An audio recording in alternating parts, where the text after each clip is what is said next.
manager at PAC West.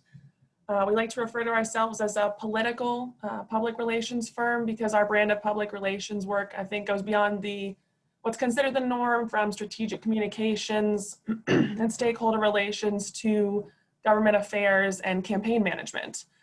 Some of our clients in past work includes Colorado Concern, Colorado Farm Bureau, Coloradans for Responsible Energy Development, or CRED, which is an educational campaign for the oil and natural gas industry. Additionally, we ran the No on 112 campaign in 2018 that defeated Proposition 112. So PAC West is a proud sponsor of this ballot issues event for the CWCC, and this opportunity for chamber members to learn more about both sides of the important business issues on this year's ballot. PAC West has been a women's chamber member for several years now, and I've been an active participant, as Heather said, the past couple years. I currently serve on the Community Advocates Committee and the Public Affairs Committee, or PAC. Within the PAC, I was given the opportunity to co-chair the Ballot Issues Subcommittee that helped orchestrate today's event. With that, I'd like to take the opportunity to introduce and thank my co-chair, Louise Meyerland. Louise, if you could wave for everybody. She is the Vice President of Programs at the Women's Foundation of Colorado and has been a great help co-chairing this subcommittee with me. Finally, to keep things moving along, I'd like to introduce two important ladies. First is Debbie Brown. Debbie serves as the president of the Colorado Business Roundtable, a public policy organization comprised of executives from some of the state's largest employers working to strengthen the state's economic vitality. COBRT engages with elected leaders, business and nonprofit leaders, and other strategic allies to improve the business climate in our state by unapologetically amplifying the voice of business. Debbie serves on the CWCC Board of Directors and is the chair of the CWCC Public Affairs Committee. Debbie, if you could wave for everybody.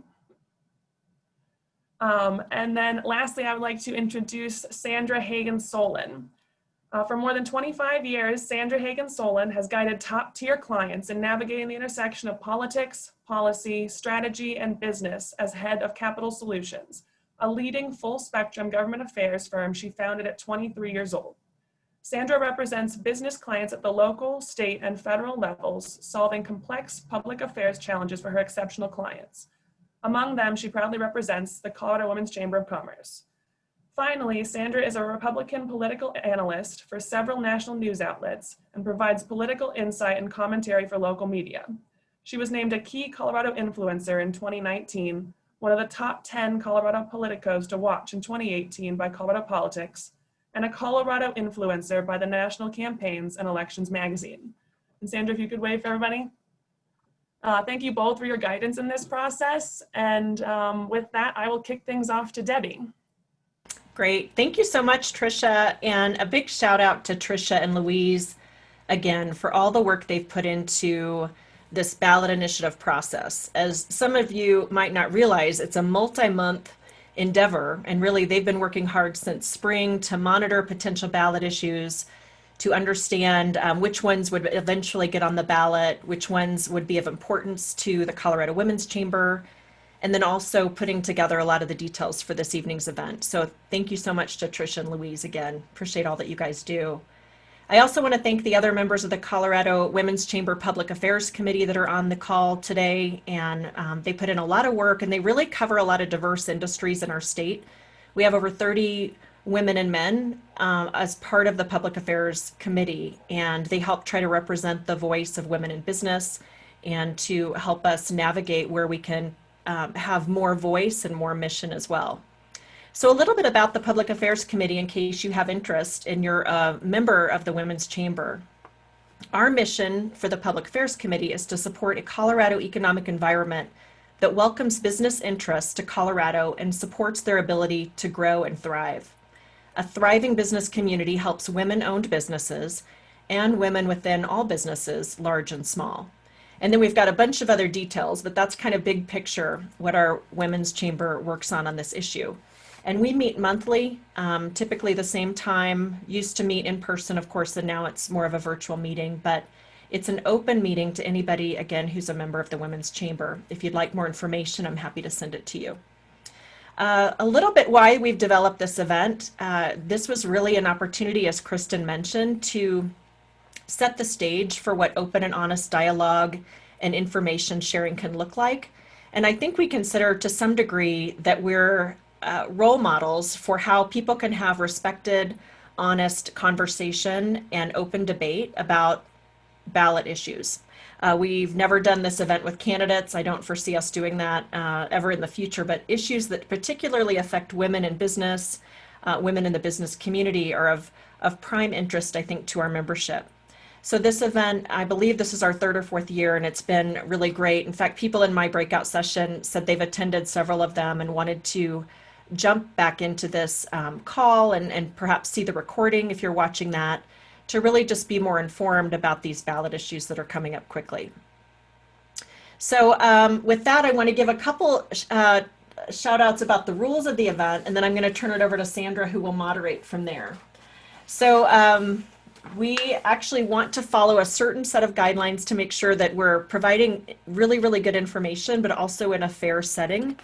So we've let our speakers know that they have 4 to 5 minutes to talk about their particular issue, whether they're the pro side or the con side. We're going to hold up a sign. Tricia will help keep track of time, and she's going to hold up a sign when you've hit that 4-minute mark. Tricia, can you show us what your sign looks like? Just so there's no misunderstanding. 1-minute warning sign. I just realized it's backwards. Okay. I'm going to print off another one. No, it'll be great. But if you see a warning sign, guess what? We're serious about our warning, and anybody who's been in meetings with me knows that, like, we run stuff on time. So we're going to try to tell you to wrap it up. Sandra's going to be the one, if you get close to 5 minutes, she might do a little signal. And then after 5 minutes, we're going to shut off your microphone.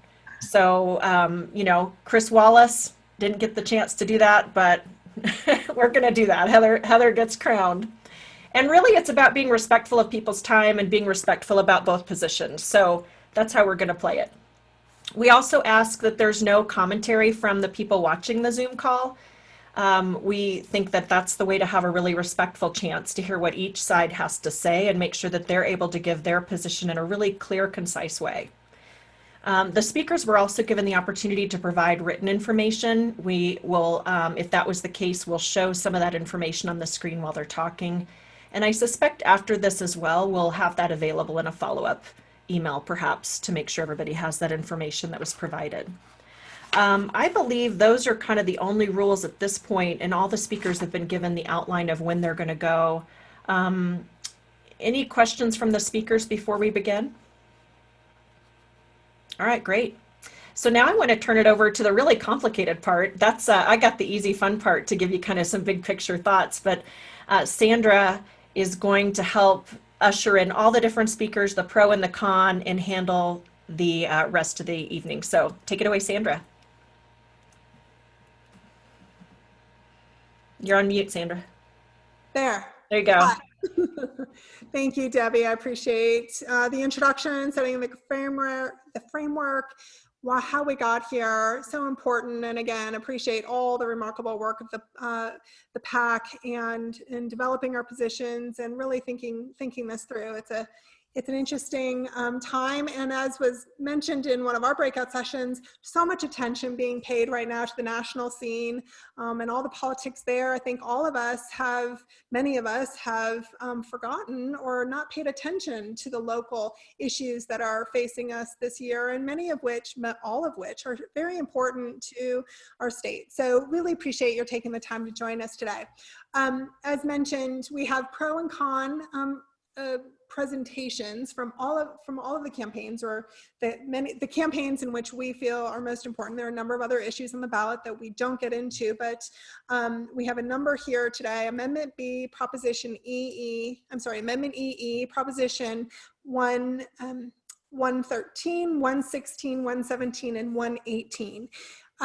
We have pro and con. There will not be time for Q&A. We're really cramming it in here, but we will make available contact information for each of the campaigns if you have any additional questions that you to follow up with the campaigns and dive a little deeper if you feel it necessary. And as Debbie mentioned, we'll provide some additional one-pager information on the website so that you can, again, have some additional resource. So with that, I'm going to jump in to Amendment B. Amendment B is the Gallagher Amendment repeal. And we have joining us today, and we're going to start in each case with the proponent campaign and then the opposition. So joining us on the proponent side is Kate Roberts with EIS Solutions. And on the opposition side, we have Lindsay Singer. She's with Colorado Rising State Action representing the No on B campaign.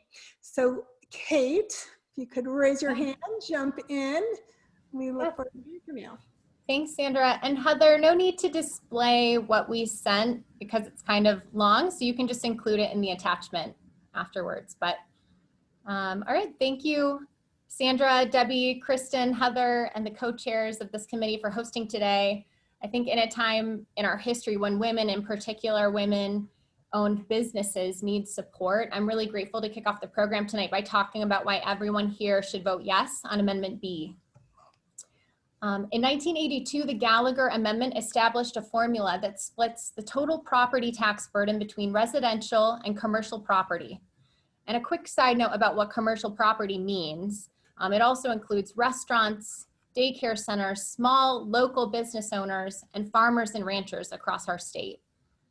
Residential property owners are collectively responsible for 45% of the amount of total state property taxes paid.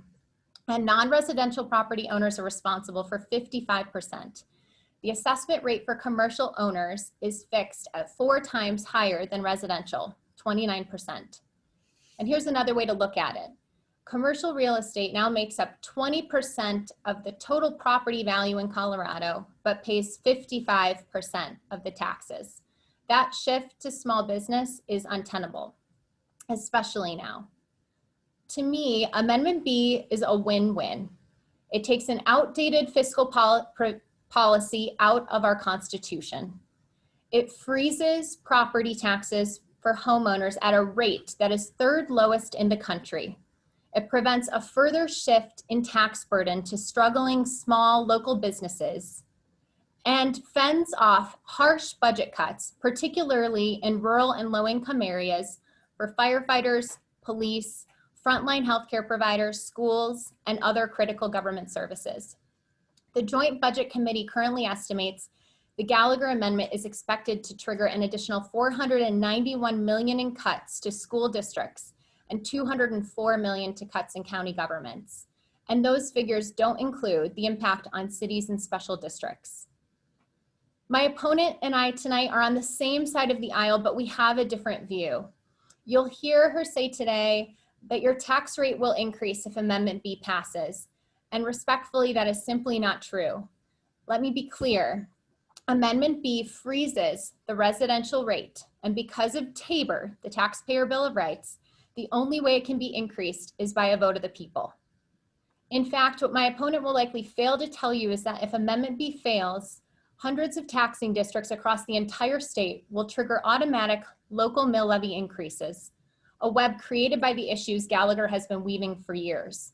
These automatic increases will raise taxes disproportionately on businesses at a 5-to-1 rate. And for so many business owners right now, struggling with the pandemic, this is just untenable. So if my opponent says that Amendment B does nothing to help business, that's again respectfully but simply wrong. And if there was ever a time for businesses to experience relief, when 1 million Colorado jobs depend on small businesses, it's now. And there's also real urgency to fix this.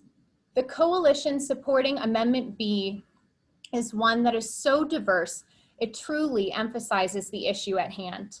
The National Federation of Independent Business and Chambers of Commerce in all corners of the state are teaming up with major service unions like the Colorado Professional Firefighters, the AFL-CIO, and organizations like the Special Districts Association, who represent fire and library districts across the state, and community center boards who support the developmentally disabled.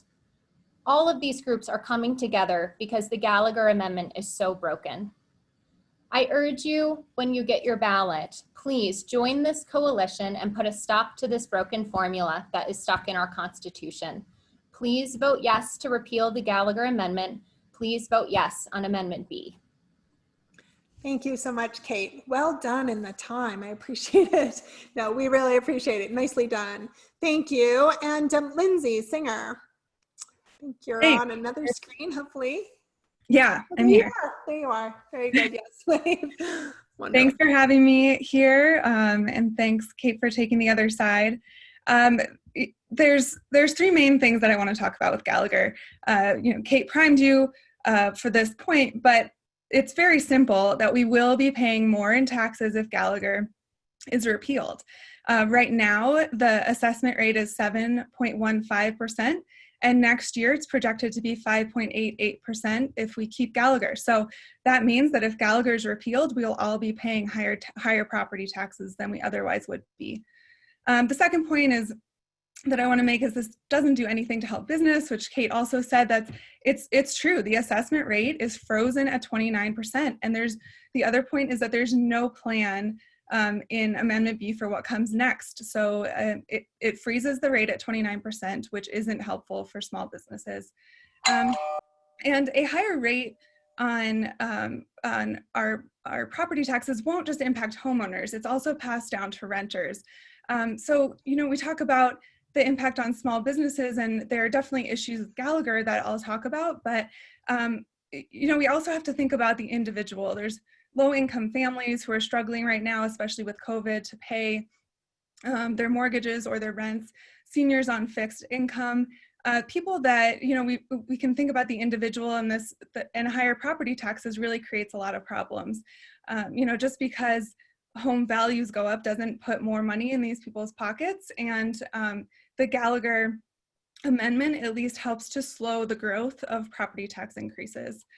And Kate also mentioned that Colorado is the third lowest in property taxes in the country. I think that's a good thing. I think we should be encouraging people to buy homes, and that we should be helping make rent more affordable for people.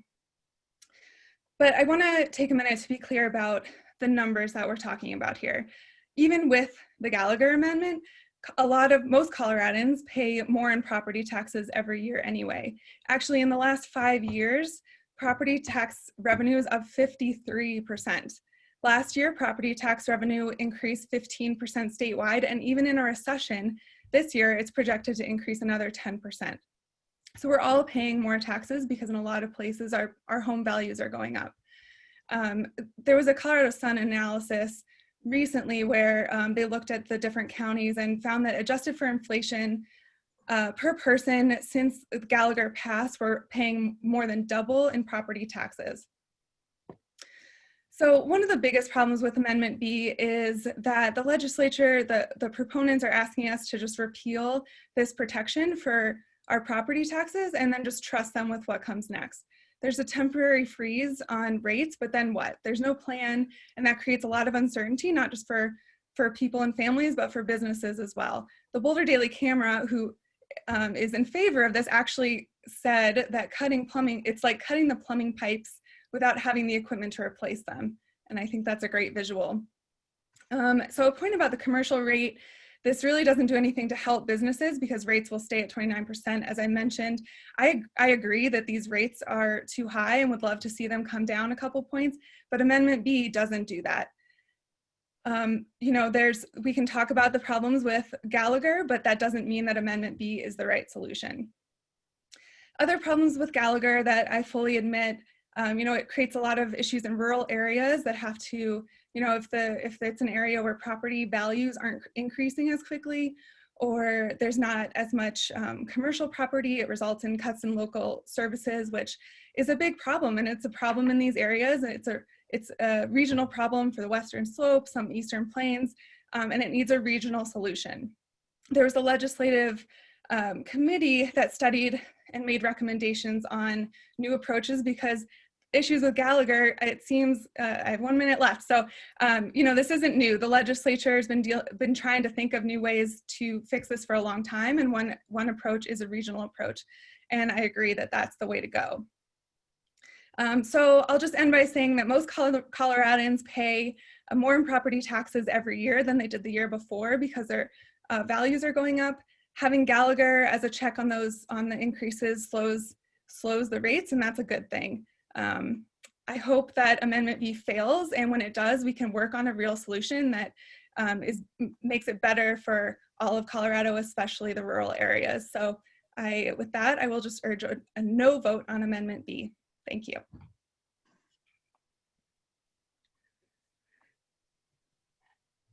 Sorry. My thanks to you, Lindsay. I appreciate your input on Amendment B. And yeah, sorry, my alarm is going off. Sorry. No, very much appreciate that insight. And again, if there are folks who have any questions, we'll have additional information on the Women's Chamber website for you to explore or reach out to the campaigns themselves. We are going to move next to Proposition EE, the tobacco and nicotine tax. We have joining us from the proponent side of the issue, Cody Belsley, and she's with Common Goods Consulting. And then we also have Sheila Mcdonald. Wave, Sheila, or actually Cody and Sheila, if you can wave, that'd be great. She is joining as the campaign manager for the No on Proposition EE campaign as their spokesperson. So we'll start with Cody. Thanks so much for being here, Cody. Thanks, Sandra, for the opportunity. And I just want to say, after sort of a challenging and politically depressing week, it is energizing and wonderful to see so many strong women on tonight's call. Thank you for your time and for your engagement and thoughtfulness. And thanks to you, Joe and Scott, for being here too. I'm excited about the opportunity to talk about Proposition EE tonight. I want to start just by talking a little bit about the context that this initiative is being considered in. I'm curious, a lot of people have their screens off, but for those of you with your screens on, just quick show of hands, I'm curious how many people here are parents or grandparents of tweens or teenagers who have heard about vaping and vaping in schools? So a lot of raised hands. Unfortunately, this is a huge challenge that is facing our youngest generation. Today, 29% of Colorado youth vape. So nearly 1 in 3. We are among the states with the highest youth vaping rate in the country, which I think is really surprising and frankly an outlier as compared to our usual position of being one of the healthiest states in the country. Additionally, we know that the state of Colorado is struggling financially as a result of the COVID crisis. We're facing drastic revenue shortfalls, particularly impacting our K-12 education system, nearly $500 million of K-12 education cuts in the near future. And for any of us who, again, are working women and have tried to navigate the preschool and childcare access world lately, we know that preschool is expensive and hard to find in Colorado. So that is the context in which Colorado voters are being asked to consider Proposition EE. It's a statewide measure that's on your November ballot that's really designed to do 2 things. First and foremost, this is a public health intervention. Research and data shows that when you increase the price of tobacco and nicotine products, consumption declines. And that is particularly true for our price-sensitive youth. In fact, data has quantified it. For every 10% increase in the price, we see a 3 to 5% decrease in consumption overall and a 7% decrease in consumption among youth and young people. So this is an opportunity to save lives and reduce suffering associated with tobacco-related diseases, first and foremost. Secondly, this is an opportunity to generate much needed revenue for our state to invest in education primarily. I'll talk a little bit more about where the money goes, but in the first couple of years, the money is primarily invested in mitigating and reducing cuts to K-12 education. And then in the out years, the majority of the funding will be used to create access to a universal preschool program. Research has shown that investing in preschool is one of the most important and effective investments that we can make in reducing the achievement gap and creating long-term opportunity for youth, particularly youth growing up in low-income communities. So let me talk a little more specifically about how this initiative works. If approved by voters, the taxes on cigarettes and traditional tobacco and vape products will increase incrementally or slowly between 2021 and 2027. Currently, the tax on tobacco, on cigarettes is 84 cents a pack. It will increase to $2.64 a pack, an increase of $1.80 between 2021 and 2028. That increase is phased in at 3 key increments. I want to note that right now, Colorado's tax on cigarettes puts us at 39th in the country. It's one of the lowest in the country. Even with this $1.80 per pack increase, we'll still be right in the middle of states. We'll be in the mid-20s in terms of our tobacco tax rate. So this does not catapult us up into the realm of New York or Connecticut or anything like that. And then on the vape front, currently we have no excise tax on vaping at all whatsoever. So in a lot of ways, we're subsidizing these dangerous products. We will close that vaping tax loophole and increase the tax rate to 62%. This will generate $275 million of new revenue. In the first 2.5 years, that revenue will be invested in COVID recovery, including money to mitigate cuts to K-12 education. And then beginning in 2023 and 24, the money will be used to invest in a universal preschool program to ensure every 4-year-old in the state of Colorado gets access to preschool, and public health programs that are proven to help smokers quit smoking and to prevent youth from ever starting this deadly habit. We're proud to have more than 120 endorsing organizations, Republicans, Democrats, unaffiliated voters, business interests, labor interests, health advocates, education advocates, early childhood advocates. If you're looking for a place where people from all sides of the spectrum are coming together to work together, it's on EE, and I urge you to join us and vote yes on EE. Thank you. Thank you, Cody. Appreciate it. Sheila Mcdonald, representing the con side of the issue. Oh, and you're mute. Oh, there you go. I have to unmute. Thank you, Sandra. It's so nice to see you. To see you too. Thank you for having us tonight. We've done a couple of these presentations via Zoom, and it's not as great as being in person, but I'm still glad that we can do it. I'm here to talk about the no side of EE and why there's opposition to it. It's a $294 million tax increase. And really, when you think about how it was put together, it was done in the last 72 hours of the legislative session. Many legislators never even read it before they heard it in committee. It was in the first committee, it was in and out of there in 17 minutes. There hasn't been thoughtful public discussion on this or input on this as it was being developed. It's a tax increase that has implications that are both positive and negative. I think Cody brings up a good point about that it's a tax increase on vaping. Nobody's for vaping. Nobody's for kids vaping. I don't think that's the issue here. But that's not all this does. It's not great public policy for several reasons.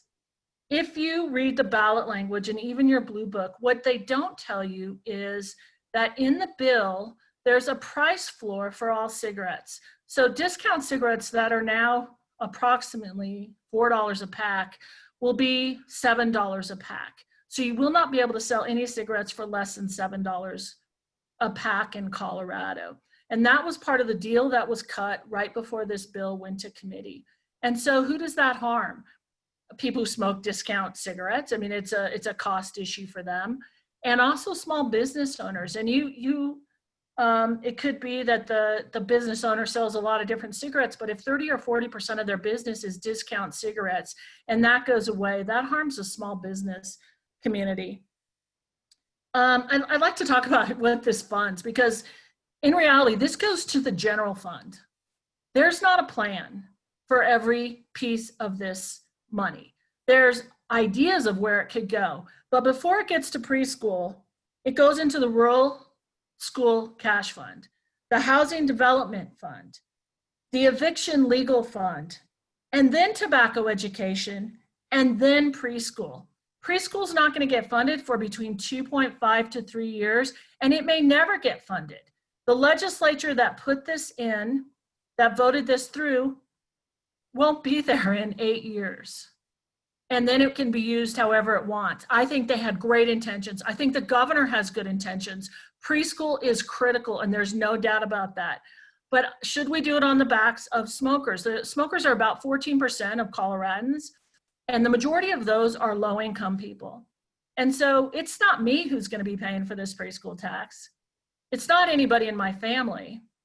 And it's not most of the people I know who do not smoke. We are essentially saying that we're going to put something as important as preschool on a declining revenue stream, which tobacco is, and which we're trying to get people to stop buying. And then we're going to make the people who make the least amount of money who buy cigarettes pay for it. That's terrible public policy, in our opinion. If this were just a vaping tax, we wouldn't even be having this conversation. But the fact that they put a price floor in for discount cigarettes, it changes the whole equation, not just for individuals who now might pay as much as $1,200 more a year, but also for small business owners. And it's a terrible precedent to set in Colorado. We will be the only state that has this price floor in it. And so think of it like this. If we say every car has to be the cost of a BMW, why would you buy a Kia if you had to pay the same amount as a BMW? You'd buy a BMW.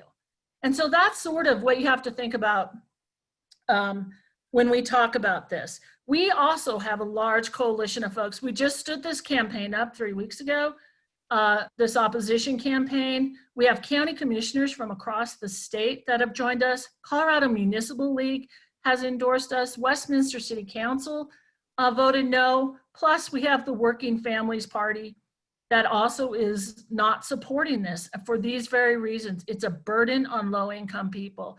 The Great Alliance is against it. Wellington Webb is against it. We have a very diverse coalition of folks who are saying this is the wrong path for Colorado. So we're asking you to vote no. And if you have any other questions or I can help you in any way, you can email me. Sandra has my email. Please reach out or go to our website, www.baddealforcolorado.com. Great. Thank you so much, Sheila. I appreciate it. And as you mentioned, we'll certainly make everyone's contact information available. We now move to Proposition 113, the National Popular Vote. You've probably heard a lot about this one as well. And we have former Representative Joe McCloskey joining us on the proponent side, and Mesa County Commissioner Rose Pugliese, and I can never say her name right, Rose, my apologies. But she is representing the opponent side, and appreciate you're both joining us this evening, and look forward to your remarks. Joe, why don't we start with you?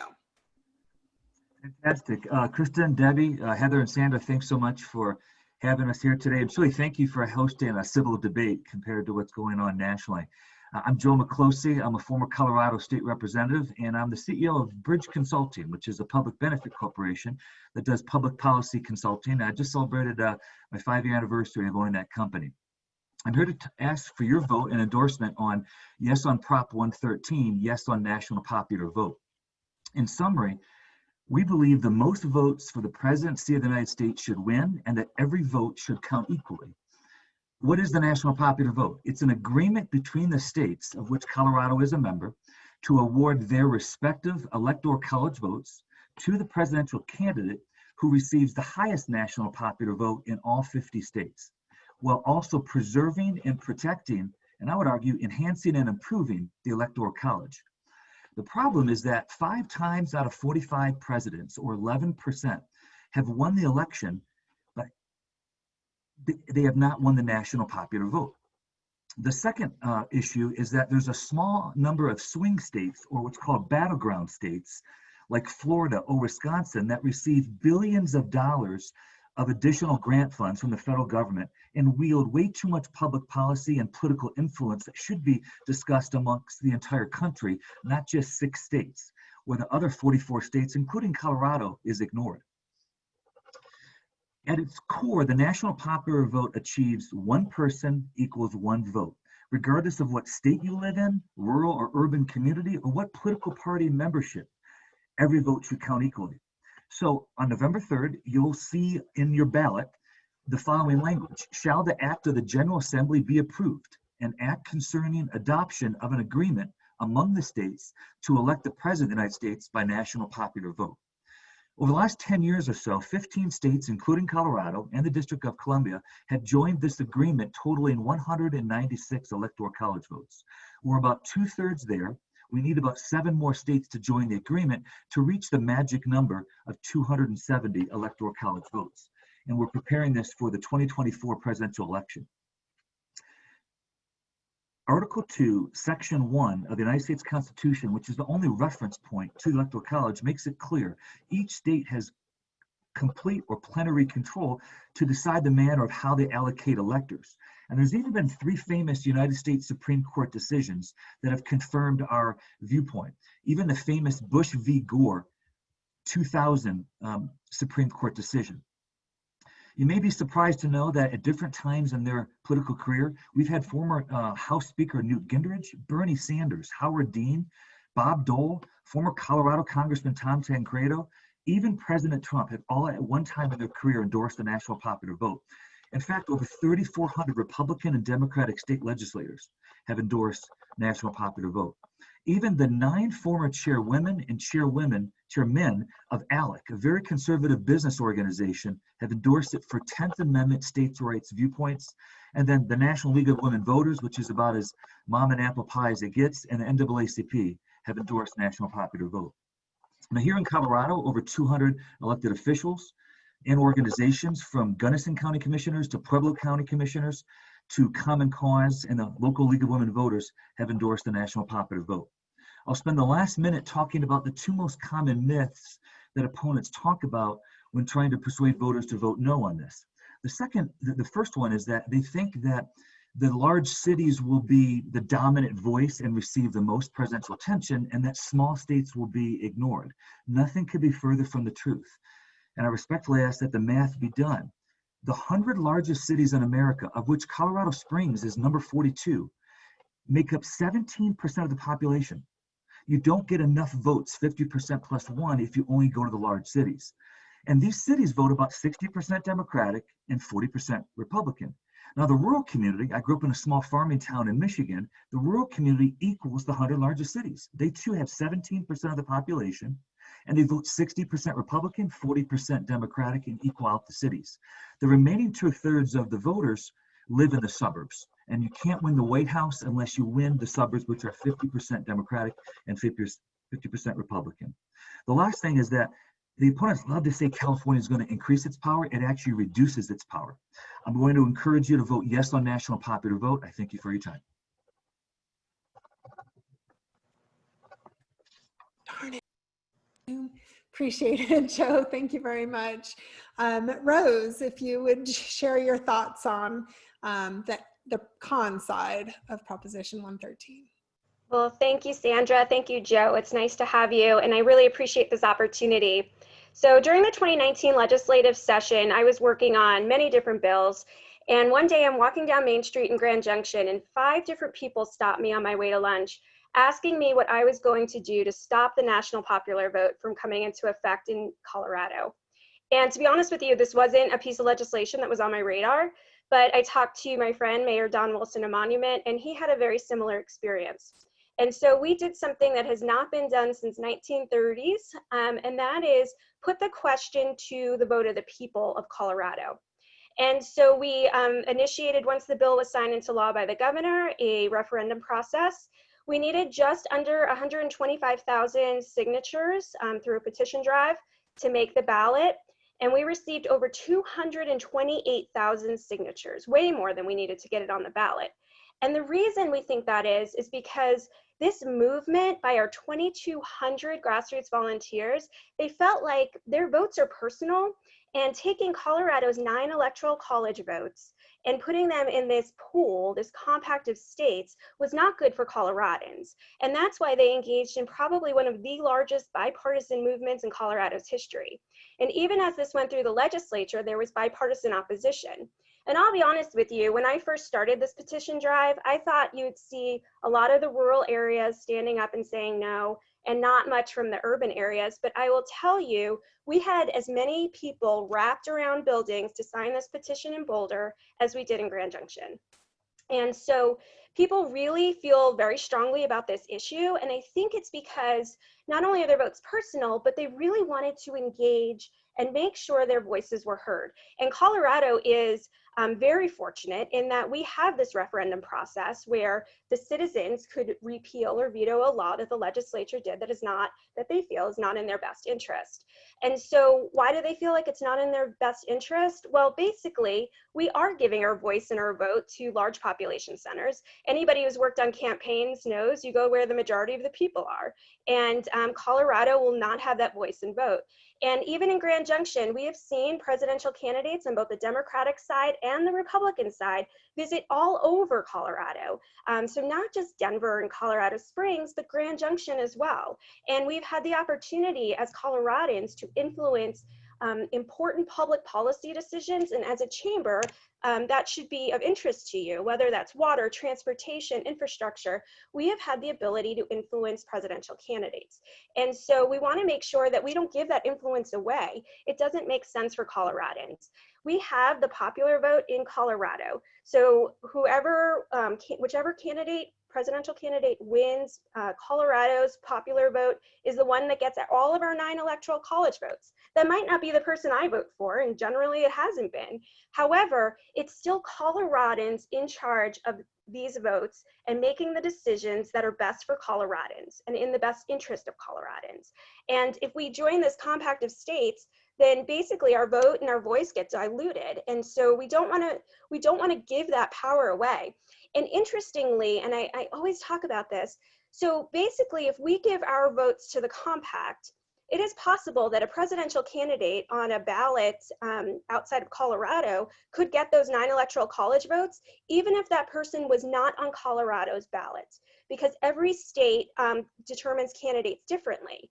And so why would we want a candidate that may be on the ballot in California getting all of our 9 electoral college votes when we didn't even have a chance to weigh in on it? So what we want to do is keep Colorado's votes in Colorado with Coloradans. We believe that the winner of the popular vote in Colorado should get our 9 electoral college votes. And so we feel very strongly that we're asking people to vote no on 113 and keep Coloradans in control. About 98% of the money that is coming in on the yes side is coming from outside Colorado. It is not coming from Coloradans. And that's because we want to keep our votes here. And so we ask for a no vote. We have received endorsements, bipartisan endorsements from all over Colorado.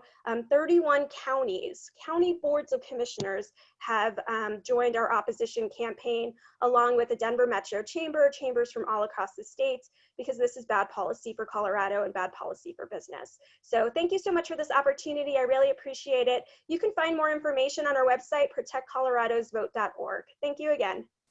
Thank you so much, Commissioner. Appreciate your taking the time to join us this evening. And yeah, really interesting topic of discussion for us, especially given the current environment in which we are operating. Our next issue is Proposition 116, which is the income tax reduction. And today we have with us on the proponent side, John Caldera. If you can wave, can you turn on your video, John? Say hello to everyone. And then on the opposition side, we have Scott Wasserman from Bell Policy Institute. John is with Independence Institute. And I appreciate your both being here. Looking forward to this conversation. And hello, John, you can kick things off on the proponent side. So I'll take it. First of all, in order for me to cut into some family time, my lawyer and personal representative Chance needs to say a quick hi to everyone. Can you say hello, everyone? Say it's good to be here. Hi, Chance. Hi. Okay, now you need to go and play. Thank you. Thank you. Thank you for your patience on that. He doesn't like it when I go too far. Yeah, you need the dog. Go. This is always an interesting experience, doing these by Zoom meetings at home. We appreciate your being here and taking the time. Thank you, Chance. Bye. Anyway, I'm the president of the Independence Institute. I'm the proponent for 116. 116 is very straightforward. It's a small cut to our flat tax rate. I think I'd start off by saying who our proponents include, of course, Governor Jared Polis, who said that particularly in this challenging time, I think Coloradans certainly need tax relief. He went on to say that an income tax is broad-based relief and not only helps families get by in this challenging time, but also helps our economy grow. And if you know Jared Polis and you know me, we're very unlikely allies on much of anything. So this is an interesting bit of common ground. So the question I think comes up, what does this do and why now? I believe that folks need a little bit of their own money during this tough time as we're rebounding from the COVID lockdowns. We need to be able to have an economy that people want to invest in and people want to come to. I think it's important to realize we are competing with other states around the country, many of whom have no income tax whatsoever. And so the stories every day are of people and companies leaving high tax states like California, and Illinois, New Jersey, New York, and moving to Florida, Texas, Wyoming, Nevada. And some of them are even moving to Colorado. And one of the attractive things we have is, of course, our flat income tax rate.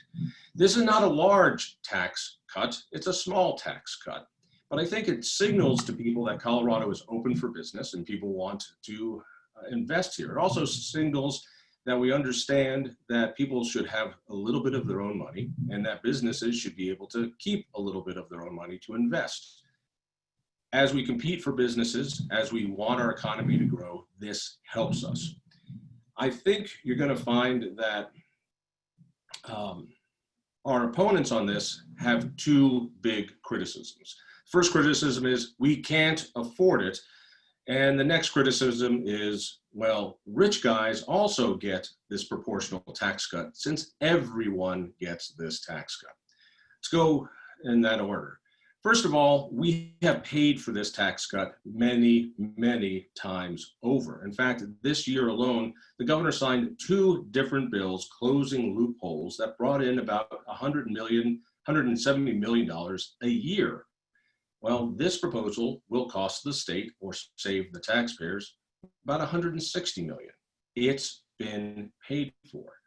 There's also an issue about fees that the government continues to give us that we've never voted on. So our tax base has grown because of the mill levy freeze and the FASTER fee and the growth dividend and on our health insurance and of course the hospital provider fee, which brings in nearly $1 billion into the state that no one ever voted for.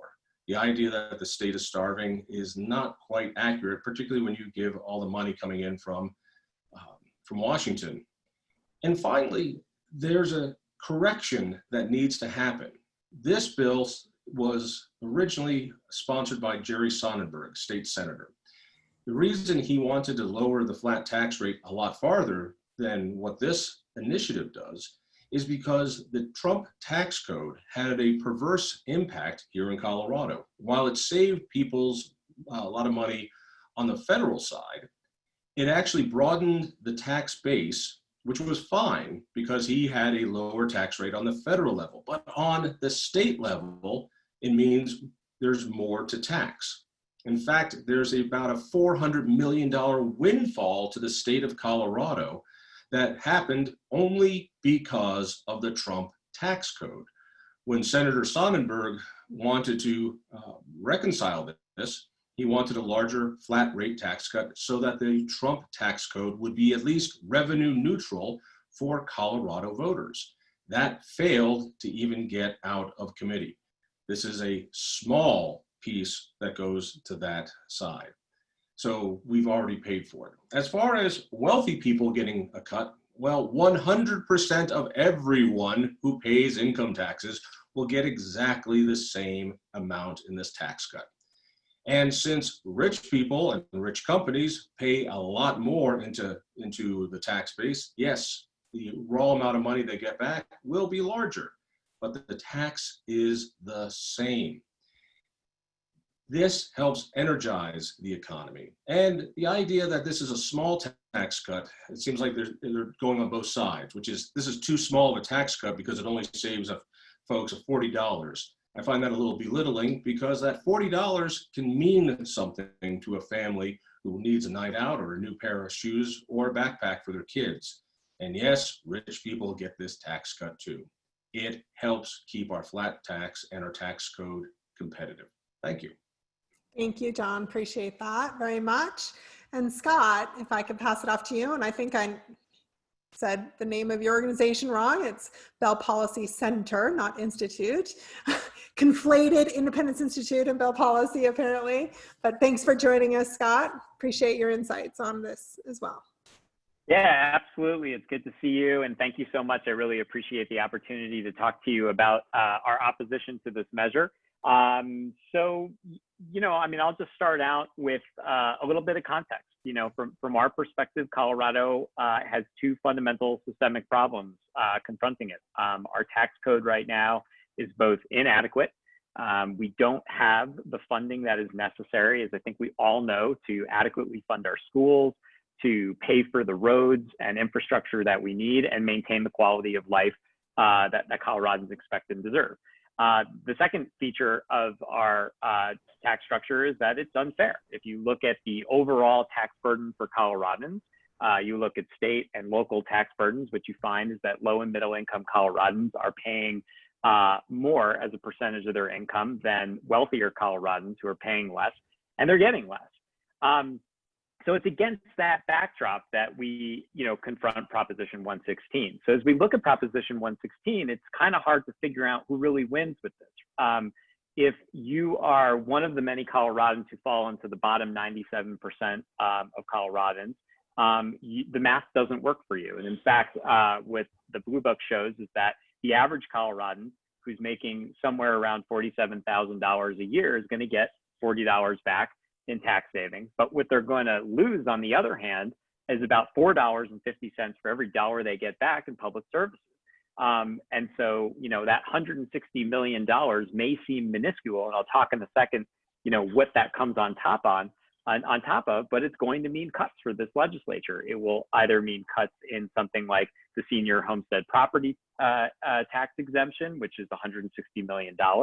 It may mean that the legislature will have to look at full-day kindergarten, which $160 million is almost the cost of that expansion. It was a very popular program, something that Jared Polis supported. So what we see on the one hand is bad math that doesn't work for most Coloradans. $40 in their pocket is not going to build better roads, is not going to pay teachers better, and it's going to mean more cuts. And then for millionaires, they'll get $800. But I think what all of us recognize is that for someone who makes $1 million a year, $800 does not amount to anything more than pocket change, and they'll be just fine and they can handle those cuts.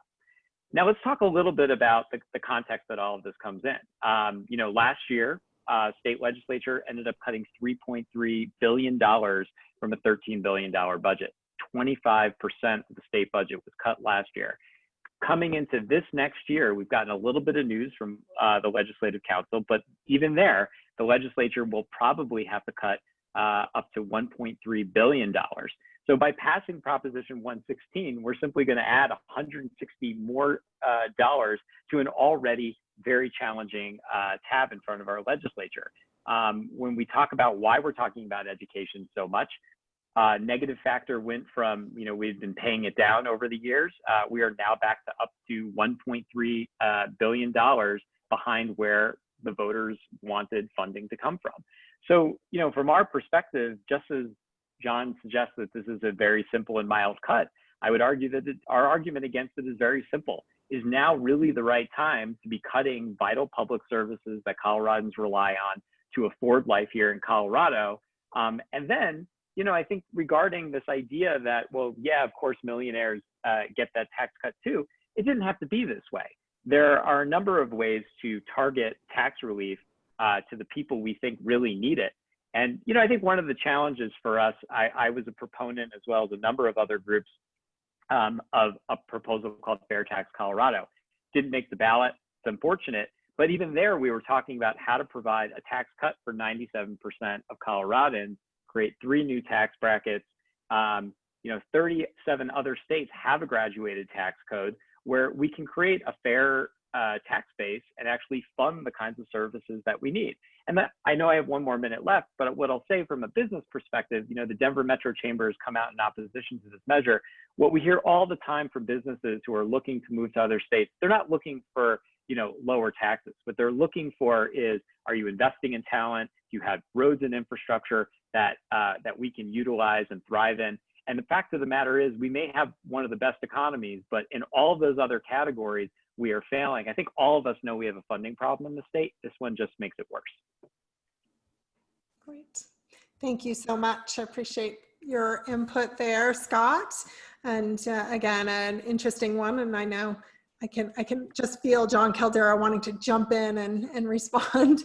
And unfortunately, I wish we had time for some back and forth, but again, take the opportunity to dive into each one of the websites of these campaigns that you've heard about today and dig a little deeper.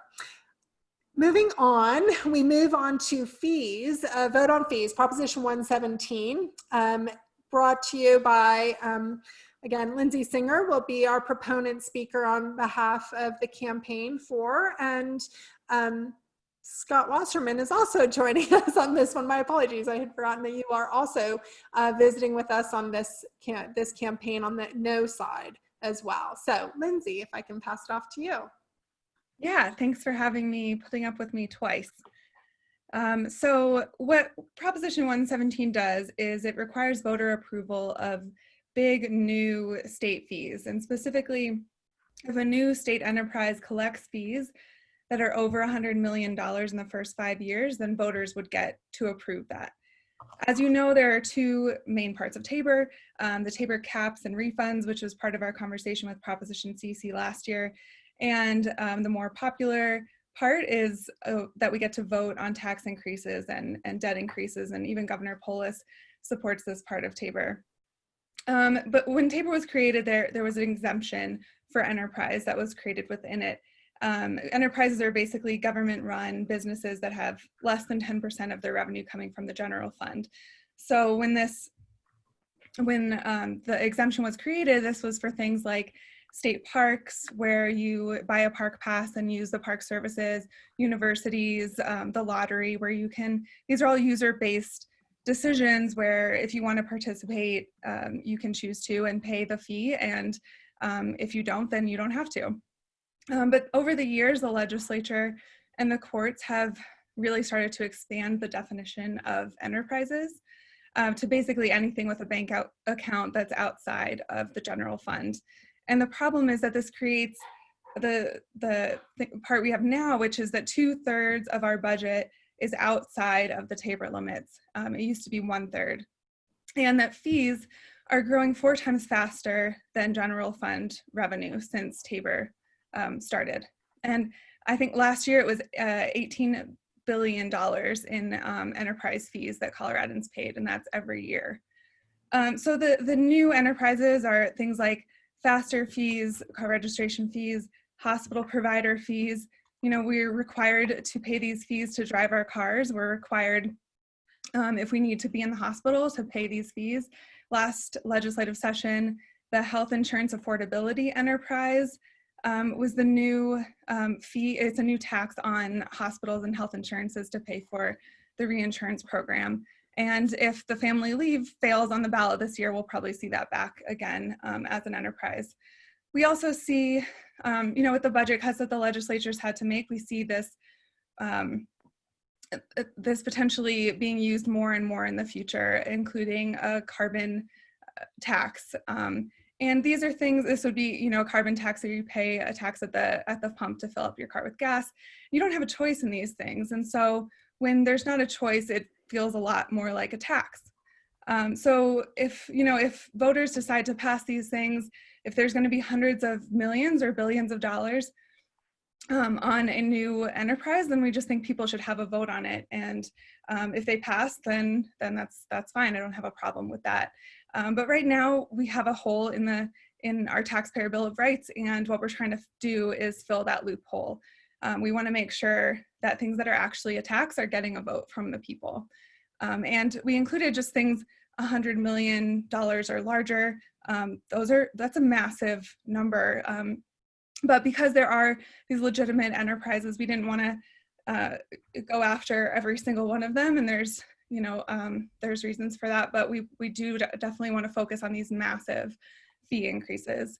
So the hard part about Proposition 117 is the ballot language. It's confusing. People don't necessarily know what enterprises are and what they do and how they exist. It's more confusing because of the title board process. If we could write our ballot language the way the legislature did for Amendment B, then the voters would understand better what's going on here. But when people do hear that that it strengthens Tabor and it gives us a vote on these massive increases, then it's a very popular idea. So, the more that this happens, the more the legislature tries to use fee-based enterprises to get around asking for voter approval, the more people are going to get upset about that. So, I urge a vote yes on Proposition 117 and hope that you'll help explain exactly what it is to all your connections. Thank you. Thank you so much, Lindsay. I appreciate that. And yeah, it is a complicated one. Scott Wasserman, if you can join us on this one as well. Sure, yeah, happy to. And thanks again for the opportunity to explain our opposition to this idea as well. Yeah, I mean, I think that Lindsay did a good job talking about what enterprises are, and I think it's really important that folks understand that this isn't just a vote on fees. This is a vote on enterprises. So let's talk a little bit about enterprises. I mean, one of the things that Lindsay mentioned has become a frequent talking point of the campaign is talking about the exponential growth of enterprises. So let's talk about what's contributing to that growth. One of the first things that the legislature enterprised was the tuition that people pay to our public colleges. And the reason they felt compelled to enterprise tuition to our colleges was that it was going to count against our Tabor cap. And had they not enterprised and taken that out of the formula as Tabor allowed them, those tuition dollars would have absolutely and completely eclipsed the entire general fund. Today, tuition dollars account for $11 billion of revenue, right? So the enterprise feature, I am no fan of Tabor, and I think some of you on this call know that, but I would say that probably one of the only aspects of Tabor that has worked for us is the ability to take out some of this revenue that otherwise would swallow up priorities in the budget. There are 15 or 16 rather enterprises in the state of Colorado. I just mentioned one, the tuition to our public colleges, and I explained why that was enterprised out. But there are others. And in fact, I think it's important to note that there's actually like a 3-part test, and there's a legal formula by which people can assess whether or not an enterprise has been legally classified appropriately as an enterprise. So I think that's another important thing that we should mention. If people find that the legislature is inappropriately enterprised a certain service, then they can challenge that in the courts, and there is in fact a safeguard. But another one that I think is like a great example of why this is not something that we should put up for a vote is something as simple as the Petroleum Cleanup and Storage Fund, right? So this is a pretty esoteric and mundane enterprise. It actually would be something that would be put to a vote of the people under this proposal. And it's quite simply, it's a user fee. Anybody involved in the transportation or storage of petroleum products has to pay. And then that goes into a fund that's used for the cleanup of abandoned and unmaintained storage tanks. So let's think for a second, if we put that on the ballot, what is that going to do? I think as all of you know, we're not living in a pure direct democracy. In fact, what we've seen over time is that these fights get highly politicized. Big money comes in, can distort the issue. So we take something that's a mundane public good that will affect a specific industry, and we essentially invite that industry to come to spend millions of dollars in our political process. We have debates like this. Voters find themselves overwhelmed and confused, and the issue can be easily distorted. So I think from our perspective, in addition to the, our concern around changing the way Tabor was written and giving us this opportunity to not swallow up all the revenue in our state fund, I think this is just inviting more toxicity into our elections and more opportunity for various actors to distort really important questions. And I guess that's where I'll just land in final opposition to this measure, is that, I think we ought to just take a look over the last 25 years and ask ourselves if this experiment of bringing complicated funding issues to the voters cycle after cycle is working for us. I think what many of you know and understand, regardless of where you come from on the political spectrum, is that we've been tying our legislators' hands. Enterprises are an important tool. There are safeguards in place, and that's why we believe Proposition 117 is a solution in search of a problem, and we urge you to not tie the legislature's hands, to not make it more difficult to fund and provide the kinds of services that Coloradans want and deserve in our state. So thank you. Please oppose Proposition 117. Great. Thank you very much, Scott. Appreciate that insight very much. Next and lastly, we move to Proposition 118, which is the Paid Family and Medical Leave Act. And we have joining us today on the proponent side, Catherine Narberg. Forgive me if I'm saying that incorrectly, with Merlin Instrument Company. And then on the opposition side, we have Christy Pollard representing the campaign from Catalyst Public Affairs. Catherine, I appreciate your joining us. I appreciate both of you joining us this evening, but Catherine, if you can kick us off on this issue. Sure. Thanks for having me for tonight. I really appreciate the opportunity to share why I support Prop 118 as a small business owner. So I'm just going to start with a very brief overview of the proposition and what it does. So if passed, it would create a social enterprise to give every employee in Colorado access to paid family and medical leave. Employees and employers would split the premiums 50-50. And there's a fact sheet that shows what that will be depending on the employee's salary. But as an example, for an employee making $50,000 a year, the employer portion is less than $5 a week. Also, small businesses with fewer than 10 employees are exempt from paying the premiums, but their employees are still covered. And sole proprietors can opt into the program as well, and they just pay the employee portion. So if the measure passes, the premium collections would begin in 2023 and benefits would become available a year after that. So even with the current challenges that all of our businesses are facing with the pandemic, we do have time to prepare for this program. I think we all understand and agree that employees benefit from paid leave.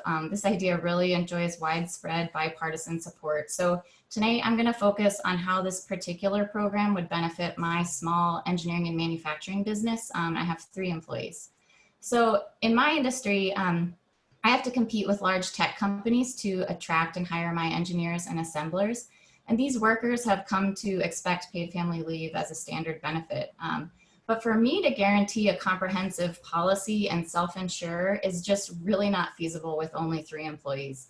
I don't have the economies of scale or the ability to spread that cost out the way that larger companies do. So having access to an affordable paid leave program like this would really help level the playing field. It allowed me to grow my business and better compete with larger companies for top talent.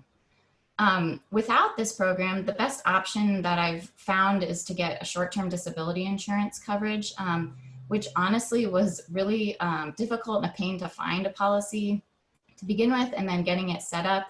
I did finally get coverage secured for my 3 employees. It costs about $100 a month.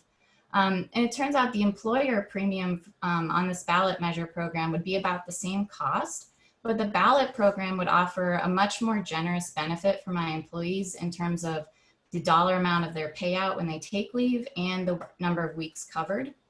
And most importantly, this ballot program covers family leave in addition to just the medical or disability of an employee, which is all that the short-term disability insurance would cover. And in fact, since my business has less than 10 employees, I wouldn't have to pay that employer premium, but I think the comparison to short-term disability shows how good of a value these premiums really are. And the other key reason that paid leave programs are so great for small businesses is that the data show that they reduce employee turnover and improve worker productivity and morale, because employees can then afford to deal with a medical or family emergency, and then when they return to work after being on leave, they can focus on work, and that helps the bottom line of my business. I've seen this to be true at my own company. One of my employees had a baby last summer, and she shared that one of the reasons she stayed with my company and came back to work was because she did have access to paid maternity leave. And it really turned out to be much less disruptive for my business to basically just rely on higher inventory levels, have my other employee and myself and a temp worker cover her responsibilities while she was out on leave, versus having to hire someone new. By the time I could have hired someone, trained them, gotten up to speed, she was already back at work. And with all of her experience and knowledge, that's just so valuable for my business. And the bottom line is that this program is really well designed. It's based on solid research for the absolute best implementation. Compared to other states with paid leave programs, this is really a middle of the road in terms of benefits, and it's designed for Colorado. The modest premiums will pay for all the program costs, and the enterprise fund is completely separate and protected from the general fund. Of course, we don't have a crystal ball to see the future, but we do have the experience of 8 other states with similar programs, as well as a detailed actuarial analysis completed by the bipartisan task force in Colorado. So we can be really confident in the solvency of this program. And we also need to acknowledge that there are real costs to doing nothing. When we don't have paid leave, workers turn to government assistance, our overall economic activities reduce because women drop out of the workforce. Small businesses like mine struggle to compete with large corporations, and women-owned businesses in particular are impacted. We all know how important it is to have access to paid leave. No one thinks you should be choosing between your paycheck and getting medical treatment or caring for a family member. And Prop 118 is our chance to make this a reality. So I urge you to join me in voting yes on Prop 118. Thank you so much, Catherine. Appreciate your joining us this evening and sharing your perspectives. Christy, thank you for joining us as well. And you are the last speaker this evening, so we look forward to your thoughts on Proposition 118. Great. Thank you, Sandra and Kristen and others for hosting this important event this evening. And thanks for those of you for sticking to the very last to listen to why I believe that voters should vote no on Proposition 118. And to begin, let me just say, I am a mother of 4 and I'm a small business owner. I know firsthand the importance of a mother bonding with her child. I also know firsthand that as employers, we have to do what's right for our employees in order to retain them. Colorado is a very competitive environment when it comes to recruiting workforce, and being able to keep those good employees requires us to provide them with benefits. And our employers are doing that. So let me tell you why I am asking you to vote no on Proposition 118. It does not have anything to do with whether or not I support paid family leave. What it has to do is with the devil that is in the details in this particular initiative that is in your blue books at 15 pages in length. So to begin, this is a $1.3 billion tax increase.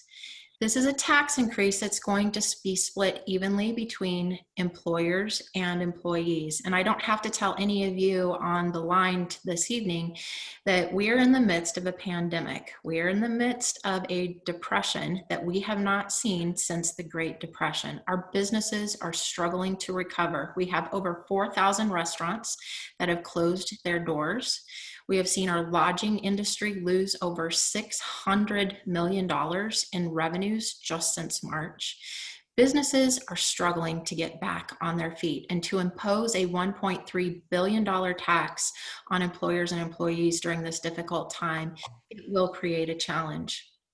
The other reason that I would encourage a no vote is this program does much more than just provide paid family leave benefits. This program creates a new division within the state of Colorado that will employ 200 new state employees. This program is creating a new bloated bureaucracy that will be funded on the backs of the employers and employees on this call this evening.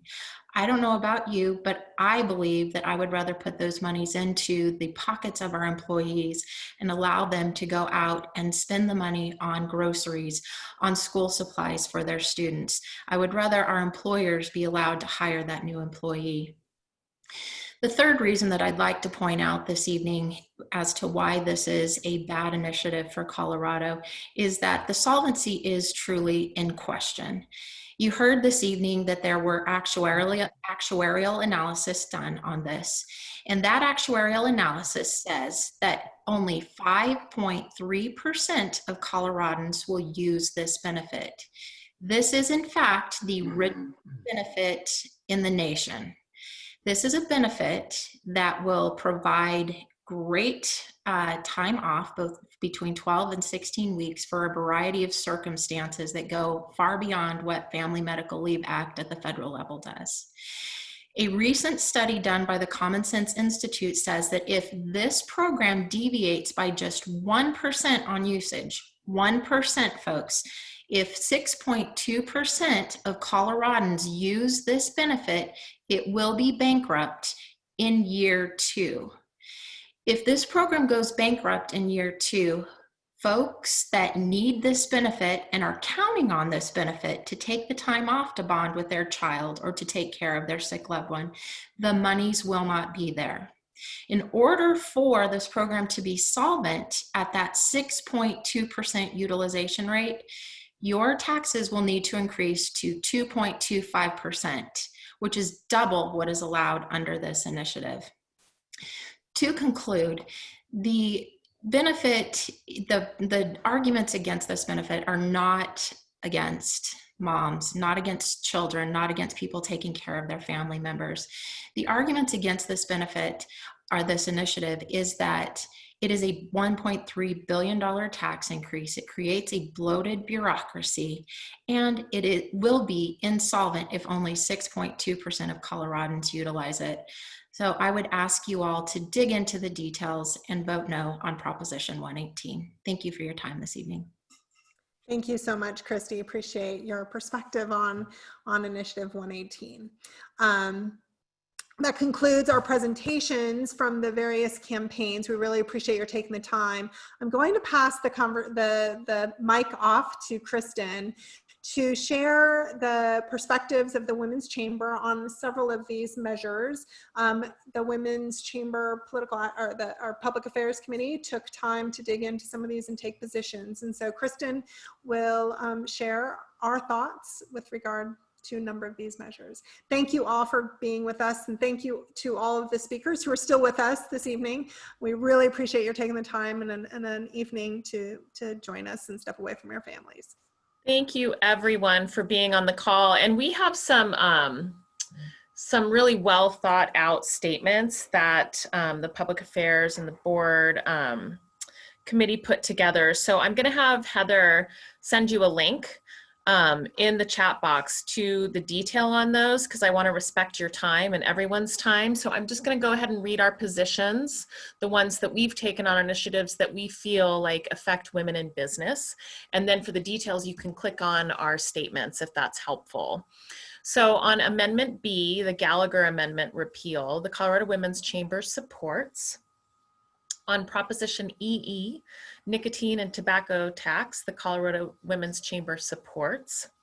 And on Proposition 118, paid family and medical leave, the Colorado Women's Chamber opposes. Thank you all for being here and for giving your time and for being so passionate about these issues, and don't hesitate to reach out if you have any questions. Thank you all for being here this evening. Thanks, everyone.